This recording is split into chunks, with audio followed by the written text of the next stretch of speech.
mengedukasi lah para rekan-rekan jurnalis kita. Yang mana kan kita banyak julukan tadi kan, abal-abal, bodrek lah, supaya kita juga, teman-teman juga memahami. Di dalam pasal 50 kita Undang-Undang Hukum Pidana yang mana sebentar lagi akan berlaku yang baru, tapi ini kan masih berlaku. Undang-Undang nomor 1 tahun 2023 tentang KUHP kan sebentar lagi diberlakukan di tahun 2026 di bulan Januari, ini kan masih bulan Juli. Jadi di pasal 50 Kitab Undang-Undang Hukum Pidana itu kan dijelaskan barang siapa yang melangkah, barang siapa yang berbuat sesuai dengan perintah undang-undang aman. Nah kita jurnalis ini melangkah berbuat sesuai dengan arahan Undang-Undang PES 4099. Jadi tidak ada yang kita lakukan. Namun yang perlu dipahami oleh rekan-rekan jurnalis itu bab 1 pasal 1 ayat 4, tugas dan fungsi wartawan itu adalah orang yang rutinitas melaksanakan tugas jurnalis. Apa itu?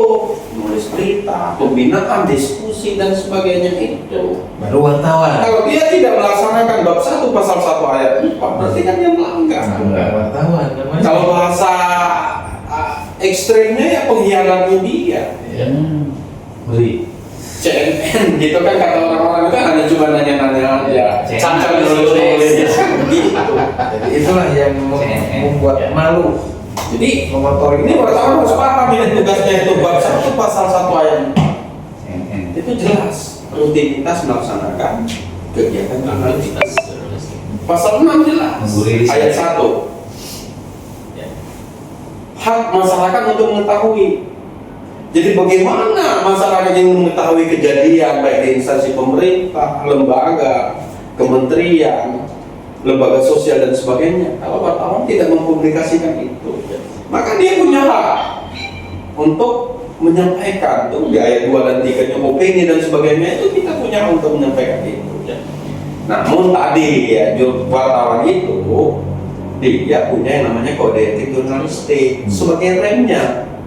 Jadi ketika dia mentaati kode etik jurnalistik, melaksanakan Undang-Undang PES 4099, bahkan ada lagi satu. Ketika kita ingin mendapatkan berita dari narasumber, kita juga dilindungi dengan ada yang namanya KIP, Keterbukaan Informasi Publik 14/2008. Jadi badan publik itu berhak loh menyampaikan informasi tentu yang tidak membahayakan negara atau publik itu sendiri.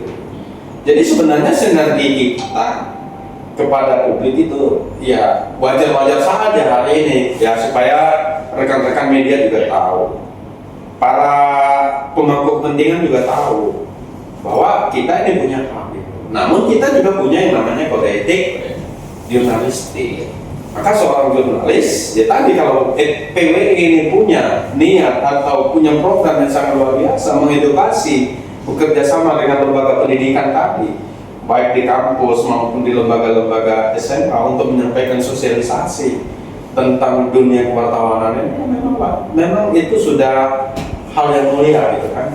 Karena bangkitnya Indonesia ke depan itu adalah dengan adanya pendidikan. Maka pendidikan jurnalistik ini ya, tadi kita sebut kita hampir 1 juta ya, kita punya anggota wartawan ini yang harus kita berikan pandangan, pembinaan, sehingga sebagaimana pernah disampaikan oleh pendahulu kita ya Pak Robi, jurnalis itu bagaikan garam dan obor ya Pak ya, pernah tersirat seperti itu. Garam dan obor, dia bisa menerangi, dia juga bisa memberikan apa namanya rasa gitu. Maka kalau sampai ada statement-statement yang menyampaikan jurnalis, ya mikir-mikir dulu lah, nggak semuanya kan gitu. Adapun di lapangan itu kita punya solusi tadi. Saja oknum wartawan. Kita punya solusi lah, nanti kita akan berikan ya kan. Apalagi saya juga pernah mendirikan apa namanya pendidikan jurnalis. Hari ini saya 260 orang yang sudah kita didik. Alhamdulillah mereka ngerti gitu kan. Jadi ya boleh mikir-mikir lah kalau mau ada statement-statement itu gitu ya. Maka di forum ini kita memberikan pandangan kepada halayak melalui forum PES, forum kita yang kita punya ini yang udah hampir belasan tahun. Untuk yang terakhir mungkin ya kan, karena kita ini berlima ya, kita ini harus ngomong semua, ya kan? Closing statement. Tentu closing ini adalah arahan lah kepada wartawan-wartawan kita ya, karena EPWI ini kan targetnya mungkin tidak sedikit ya Pak. Karena 1 juta wartawan, kalau 10%-nya kan 100.000. Ya kita punya pandangan mungkin arahan. Kalau tadi saya menyampaikan, kalau dia tidak melaksanakan perintah Undang-Undang PES 40/99 bab 1 pasal 1 ayat 4 tadi kan, bahasa kasarnya berarti dia pengkhianat PES, pengkhianat media. Ini yang harus dicapkan oleh teman-teman, sehingga jangan sampai terkesan kita jurnalis ini seperti yang yang dipikirkan lah gitu ya. Insya Allah dengan EPWI kita rubah stigma itu dan kita mulai dari pendidikan. Saya sepakat. Maka closing ini karena sudah banyak ngomong, mungkin yang belum ngomong kali ya saya akan coba nih. Yang dari sebelah kanan saya, calon DPW. Anda kali ini kan akan menjadi bagian kan, bagian dari FPWI. Tentu Anda punya pandangan bagaimana? Kan gitu. Ya. Ya, terima kasih. Ini saya tamu undangan sebenarnya. Siap. Tamu undangan diutus sama ketum calon DPW Jawa Barat. Mantap tuh. Saya sangat mengapresiasi Ketua Umum kita FPWI Bapak Rukmana SPDI CPLA. Ya, saya sangat terhormat sekali diberi kewenangan ke depan nanti untuk menjadi pengurus di DPW Jawa Barat. Tadi saya sedikit aja, semua udah bagus Pak. Dari ketum, dari Pak Wira, dari Pak Sasa juga itu udah bagus semua. Ini saya ingin menambahkan tadi ada bahasa baru tuh, rilisan berita dari Dewan Pers mengenai wartawan bodrek itu. Jadi apa yang dibilang ketum saya setuju, dari Dewan Pers yang sebelum ini itu bagus Bu nih. Jadi jangan pernah bilang wartawan bodrek lah, harusnya oknum gitu ya. Oknum wartawan ya. Oknum wartawan. Jadi kalau wartawan bodrek itu seolah-olah jadi apa ya? Iya. Kita mau nggak disebut menteri bodrek? Iya. Kalau mau dibilang menteri bodrek mau nggak gitu ya? Kepala desa bodrek mau nggak gitu? Jadi oknum aja gitu. Wartawan kan profesi. Wartawan itu profesi. Apa yang dibilang ketum tadi itu sangat mulia, itu saya sangat setuju semua. Paling statement saya sedikit, jangan bilang wartawan bodrek, ya, oknum, itu aja. Terima kasih ya. Keluhan jurnalis. Oke, kita terima ya. Oke. Terus dari media Polri, Pak Tarno. Ya, makasih. Ini maksudnya podcast ya. Ya. Terima kasih yang hari ini sudah dijelaskan Pak Nyampaikan tadi. Jadi itu semuanya menyentuh hati ya, dan akurat adanya. Dan selama ini saya masuk di jurnalis, banyak sekali ilmu-ilmu yang saya dapatkan tentang jurnalis, dari sepak terjang dan tutur bahasa dan sebagainya, ilmu-ilmu yang saya dapatkan ini saya sangat antusias dan menerima dengan senang hati kalau dibanding dengan sebelumnya. Dulu sebelum masuk mau ketemu Pak RT, Pak Lurah saja udah minder ya. Sekarang setelah menjadikan jurnalis, ke Istana Presiden, ke mana-mana juga oke aja. Nah di sini apalagi tentang di EPWI, Forum Penulis dan Wartawan Indonesia. Ya, saya diberikan jabatan adalah Deputi Investigasi dan Intelijen. Nah, itu kan tugasnya hanya cuma mengintip. ditambahin ya. Nah, nggak tahu itu caranya apa ya. Yang memberikan itu emang udah ngerti strategi saya atau gimana ya, terus langsung diberikan kepada saya. Nah ini yang saya syukuri kan gitu. Nah terang saya kelemahannya antara menulis dan berpikir yang ini yang agak kurang itu ya. Nah, itu.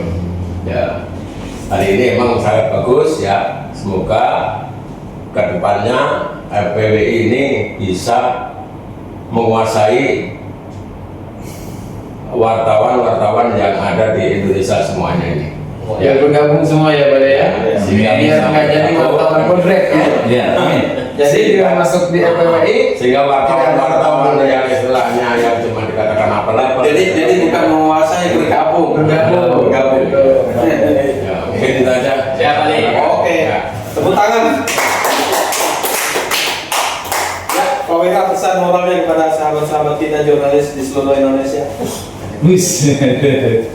Waduh, ya jadi saya menghimbau kepada para wartawan di seluruh Indonesia, Wartawati juga dong. wartawati, Enggak ada ceweknya.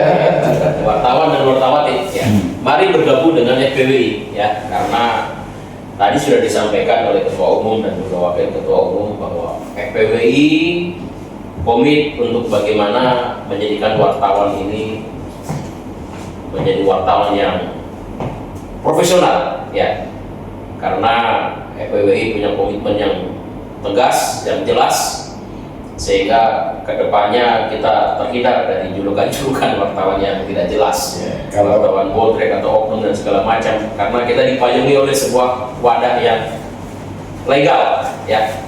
Tadi sudah dibuka, disampaikan oleh wakil ketua FPWI, dasar hukumnya dan segala macam semuanya sudah disampaikan, dan ini menjadi sebuah berita baik kepada para wartawan di luar sana untuk bergabung dengan FPWI kita ya.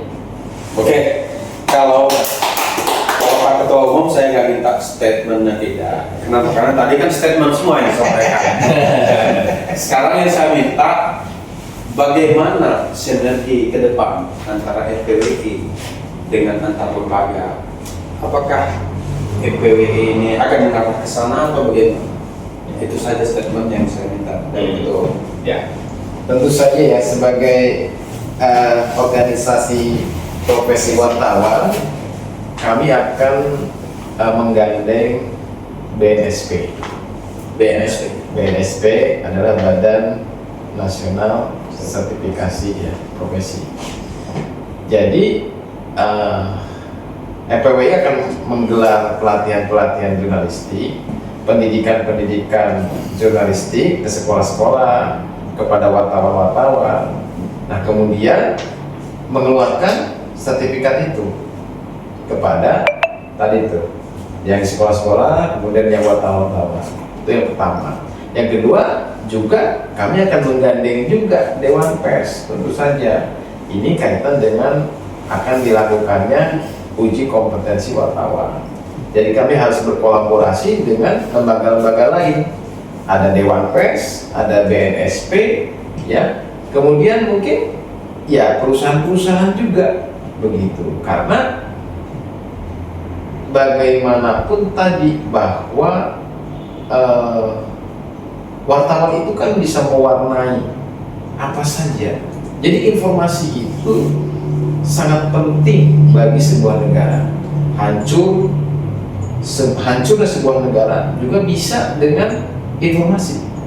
Jadi ketika informasi itu salah, maka akan hancur negara itu. Itu namanya propaganda. Ada sebuah propaganda, informasi yang disinformasi akan menghancurkan sebuah negara. Maka ini fungsi daripada organisasi kita. Bagaimana mengawal informasi itu dengan baik agar informasi yang diserap, yang diterima masyarakat adalah informasi yang sehat, valid, bukan hoax. Tentu saja dengan kita itu ya melatih atau tadi ya memastikan bahwa wartawan yang bergabung di FPWI adalah wartawan yang memang memiliki kompetensi di dalam bidangnya tadi. Seperti itu, Pak Wakil. Ya. Baik, tepuk tangan pada anak-anak. Hari ini memang sengaja kita panggil narasumbernya internal. Kenapa? Karena baru 1 Juli 2025 ini kepengurusan Forum Jurnalis Wartawan Indonesia ini disempurnakan. Insya Allah ke depan nanti akan kita hadirkan narasumber-narasumber yang kompeten di dalamnya, wabil khusus para praktisi jurnalis dan para pendiri jurnalis, sehingga edukasi kepada rekan-rekan wartawan tadi ya, kita punya tugas dan harapan dari 1 juta wartawan ini ya minimal seperti kita gitu kan, walaupun kita ini bukan siapa-siapa. Maka pemirsa, hari ini kami sampaikan Anda yang akan menyimpulkan diskusi ini. Tepuk tangan buat kita semua. Waalaikumsalam warahmatullahi wabarakatuh. Luar biasa. Luar biasa.